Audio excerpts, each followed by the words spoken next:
function kan kale ayaan haysanaa y ay la mid tahay 2u cubed y ay la mid tahay 2u cubed u-na waxay la mid tahay 8x minus 1 marka u waa function y-na waa function marka function u-na waxay ku jirtaa function y marka waa composite function marka derivative-keeda oo y prime ah ama dy all over dx ah waxaa lagu heli karaa dy all over du marka koobaad function y ayaan differentiate garaynaynaa with respect to u kadibna waxaan ku dhufanaynaa derivative-ka u with respect to x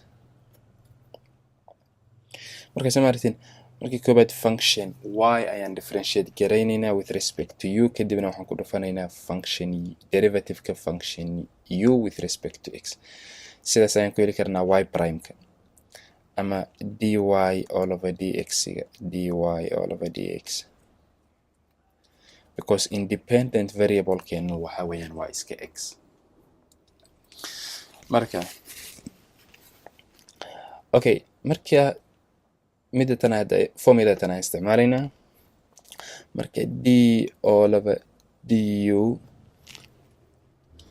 marka function y ayaan soo qaadanaynaa function y waa iska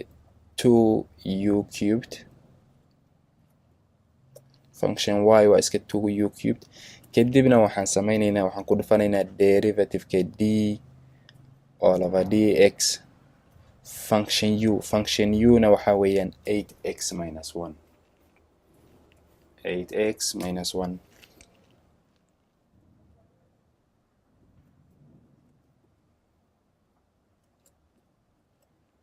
8x minus 1 marka sidaas ayaan samaynaynaa derivative-ka 2u cubed waa maxay derivative-ka 2u cubed waxaa weeyaan waa iska 6u squared 3da ayaan 2 ku dhufanaynaa 6 ayna siinaysaa power-kana waa 3 halaan ka jarina 2 ayaa kusoo haray marka kadibna waxaan ku dhufanaynaa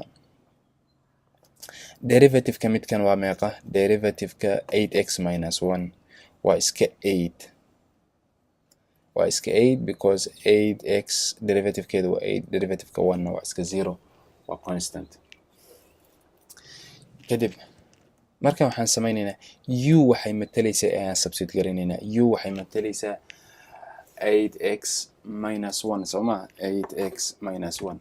marka waxay matalaysaa ayaan waan substitute garaynaynaa hadda in terms of x marka waxay noqonaysaa 6 booskii u waxaa weeyaan 8x minus 1 ayaan qoraynaa 1 square garaynaynaa because u waa squared times 8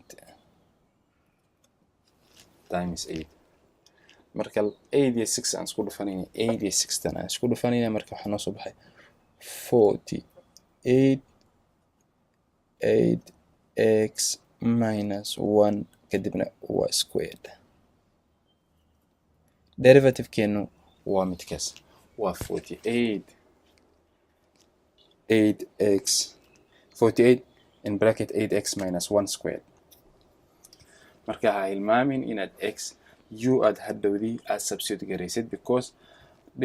annagu waxaan differentiate garaynaynaa dy all over dx marka waxaan rabnaa inaan raadino derivative-ka function y with respect to x